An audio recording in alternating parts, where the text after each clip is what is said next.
Hi guys, Zasmo here, and today I'm going to talk about the 3.19 League starter builds as well as strategies, because I think it's very important to consider the strategies and what content you're going to be running whenever you pick your League starters. So I'm going to explain to you the incentives created by the current League, which is the Lake of Kalandra, the potential League starters that I would recommend, as well as some disclaimers and tips, as well as strategies that you can use to make currency early on. There are a lot of changes to the economy of the game, to the builds, and there is no clear best League starter build right now. There is a lot of builds that are going to be played on the League start, a lot of builds that are gonna be something that is really strong, but you don't necessarily want a League start with that. That's probably is going to include some minion builds. I think there's tons of minion builds and tons of specific different caster builds that could be very strong, but not necessarily at the League start because of what the League is and what you're going to want to be doing.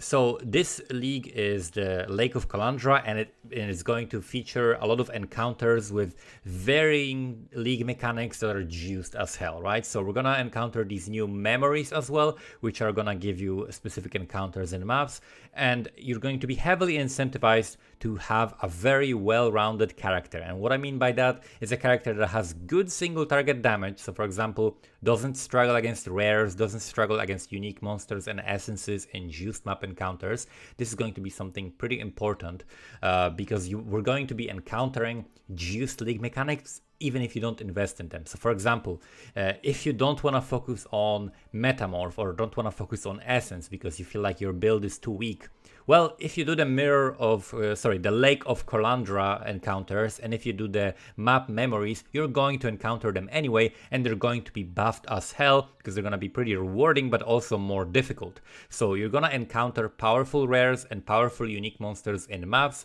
which are going to be very difficult for you if you don't take care of single target damage and your build is just like a clear monster but doesn't have good single target. You're gonna really struggle. Second thing is you want the good clear speed. Definitely want a good clear speed, because that's gonna translate into everything that you're going to be doing. This league seems like it's not going to be very much a bossing league as much as just doing mapping and doing difficult juiced mapping encounters. So you want good clear speed because you're gonna be running a lot. And the third one, which is optional because I know a lot of people do not enjoy Heist. However, Heist is going to be incredibly good for currency at the beginning league as well as later. So if you want to make good currency this league, there are two main things that I would recommend that are generic things. Number one, make sure that your build is either good at Heist or make sure that your build can MF, right? If your build can do one of those two, you're probably going to be really happy with your League starter. So the starters that are potentially good that I would consider would be, for example, Ice Trap Sabo. Ice Trap is a very strong starter already. Ice Trap is just very powerful, very versatile, and it's being buffed because of the unique belt being changed, which allows you to throw more traps, and in general, it's very strong. The non-cooldown traps are going to be still going very strong, and the Ice Trap is probably the best of them. I started Ice Trap, I think, in Expedition League last time when I played that, and it was a very nice starter. It was able to do all content, and I was very happy with it. So it's a really good League starter that I would definitely recommend. The next one would be Poisonous Concoction Pathfinder. The Pathfinder, the reason why I recommend Pathfinder is because of the changes that are coming into the game, which include, for example, the Alchemist Mark, which is a second curse you could add. You still want to run Despair as your main curse, but Alchemist Mark could be something you run as a second curse, or during leveling when you don't have the curse on hit yet, you could do Alchemist Mark on hit because you're using an attack, and that could be something that you benefit strongly from. And if you're not playing Pathfinder, this is going to be much weaker. The reason is, if you look at the Pathfinder Ascendancy, even though it has been nerfed a bit through the Nature's Boon, losing the 6% reduced elemental damage taken, it's still going to be the strongest Ascendancy for the skill, stronger than Occultist, stronger than Scion. I think Scion is potentially also really good, but Scion is missing, and Occultist is missing two important things. Number one is the Prolif and the AoE, which are important for the Mark because it's going to be an area chaos skill. I think it has a chaos tag, right? Or does it not? Curse, Duration, Fire, Chaos. Yes, it has a Chaos tag, so it's going to benefit from the AoE on the toxic ground as well as the burning ground if you have fire. But then Master Toxicist, this is the important one. Poisons you inflict during any flask effect have 20% chance to deal 100% more damage. Usually when you hit something with Poison's Concoction, you're going to overlap at least 5 hits, which means you're pretty much guaranteeing every single time you hit, one of your poisons is gonna do 100% more damage. And that 100% more damage poison is going to be the one that is being used for the Alchemist mark, the chaos damage per second, the caustic ground, right?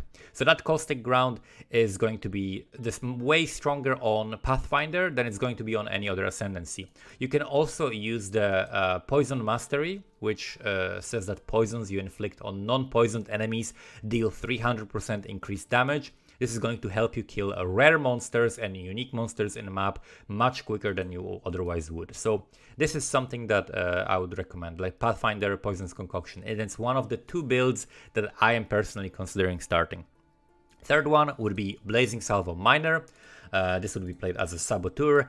Blazing Salvo, in my opinion, is probably the best skill for the miner, because it has good clear speed. It has better clear speed than what I've seen people using like Eye of Winter. When I saw like people play with Eye of Winter and clearing maps, it looked painfully slow compared to when I remember playing Blazing Salvo Miner. Blazing Salvo Miner had much better clear. It was actually the best clear speed that I ever had on a miner, because of how the projectiles spread and hit everything that is further away from the mines themselves. And when you're hitting the target, when you're hitting the actual boss, you're dropping the mines on top of it, which means the spread is minimal and the overlap is the maximum, right? So that's why I would recommend Blazing Salvo as a miner, as opposed to using something like a totem or a caster on Inquisitor. I think the miner is by far the best way of playing Blazing Salvo, because of the spreading mechanic, which you're basically bypassing and like maximizing by using the mines and dropping them on top of the enemy. So Blazing Salvo Miner, if you're enjoying the mining playstyle, right? If you're enjoying the miner playstyle, this is going to be a very strong build. It's going to be well-rounded. It's never going to struggle with like rare, unique monsters or anything like that. It's very, very strong. Next, we have more of a well-rounder. And it's going to be, well, this is actually more of a clear speed build, actually not a well-rounder. I confused it with the Lightning Strike. It's Lightning Arrow. So let's talk about that first. Lightning Arrow, Deadeye into MFing with KB, which is Kinetic Blast. So Magic Finding with Kinetic Blast. So this is the second build that I am personally considering starting. There has been a massive change that a lot of people didn't really pay attention too much to, but it's actually insane for the build that I was playing, which was like Rain of Arrows or Lightning Arrow starter. And that is the Arcing Blows cluster has been moved to the shadow area of the tree above Fatal Toxins. So if you look at this cluster here, this is the lightning damage cluster, and it's been moved from here to here now, right? So above this thing, this is the Fatal Toxins, so above it. So maybe from this node or maybe from this node, we're going to be able to get access to that. And why is it important? Why does it matter so much? Because you are able to access this node, which is this mastery, which is lightning damage with non-critical strikes is lucky. And this is absolutely insane. During leveling, while you're getting your precise technique on, right, you're getting 40% more damage with non-critical strikes, and then you're also getting the lucky hits with that together, right? So lightning arrow, lightning strike, any lightning attack, galvanic arrow, any type of lightning attack is insanely buffed by this, right? So if you're playing like Lightning Strike Raider and you want to level with the precise technique early on and the lucky crits, you're going to have a really good time, right? So I'm probably going to focus on pure lightning instead of going Trinity because it's a little bit different right now and it's a little bit tricky to get it going. I'm probably going to focus on 100% lightning and just go with the Arcing Blows in here, and I'm going to be doing like early heisting, and I'm going to have access to the lucky hits as well as the precise technique. It's going to be absolutely insane. So that is massive, absolutely massive. So you can play as, for example, Rain of Arrows Raider, or you can play as Lightning Arrow or Tornado Shot Deadeye, right? So those are the two options. So that's going to be the starter, which is going to be very capable of heisting and it's going to be able to transition into MFing. So it's best of both worlds. So that's why I'm leaning toward that build, because I think it's potentially going to be the best start. The only problem with that is that it is not the strongest build. It is not as strong without any real investment as, for example, Poison's Concoction Pathfinder, right? So it's gonna need a really good building. Like, I'm gonna have to min-max the build pretty well. I'm gonna have to think it really well through, and I'm gonna have to make a really good POB for that, and maybe invest into some gear early on to make this character strong enough to tackle all of the content. But once you can make the character strong enough to tackle all of the content and all of these juiced encounters that you're going to be finding in the maps and essences and so on, then this is potentially the best league starter. The ability to go MF at will and transition to KB because you're already playing Deadeye is absolutely massive, because the thing that's important to note is that in this league, rarity and quantity have been buffed, right? Both the rarity and quantity on gear have been buffed in the way that not only directly, right, based on the thing that GGG said about the Arch Nemesis mods and how they scale with the quantity and how it's actually like multiplicative. So this is going to be potentially something that's going to help you a lot.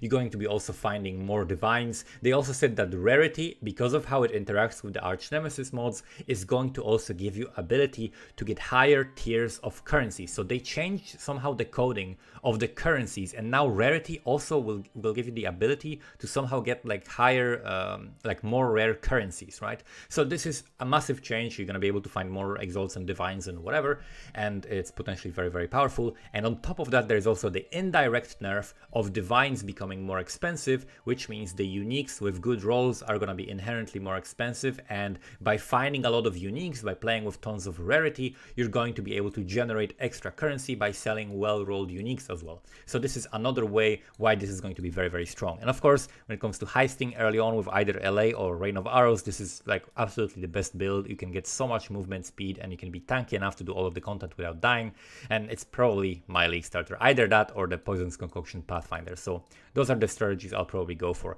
The next strategy that I would recommend, which is very, very cheap, which is very, very easy. If you really want to play, for example, a witch, you could start with ED Contagion. With ED Contagion, you can use the trick, for example, of abusing the increased item rarity. So you can put increased item rarity gem, the support gem, into your Contagion, together with like AoE as well as like intensify or whatever, right, for like maximum AoE, and then that increased item rarity will apply to everything that dies as long as you applied Contagion first. So what you want to do is apply Contagion first with the item rarity, and then you do ED, and that Contagion spreading the ED will apply the item rarity to the monsters dying as long as they have Contagion on them, which they will because it has the longest duration. So Contagion with item rarity is going to be pretty good, and then you can transition into something like a Soul Rend Occultist.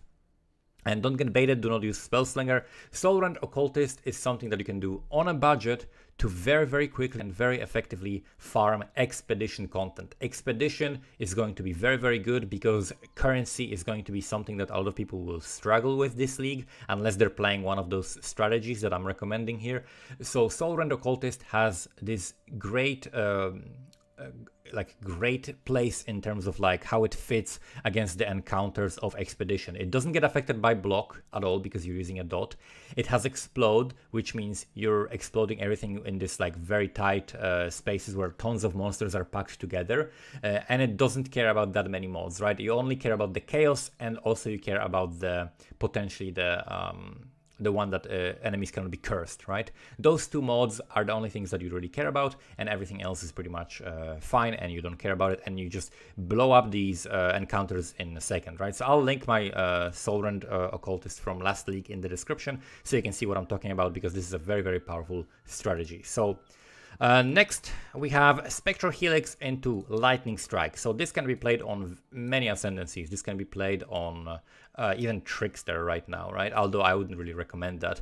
But Spectral Helix, for example, either a champion or Berserker, or you can do you can also, people also were doing it on Pathfinder, playing Poison. You can do Assassin Lightning Strike as well with Poison, with this like elemental dagger that allows you to have all of the elemental damage be used as a base damage for your poisons as well.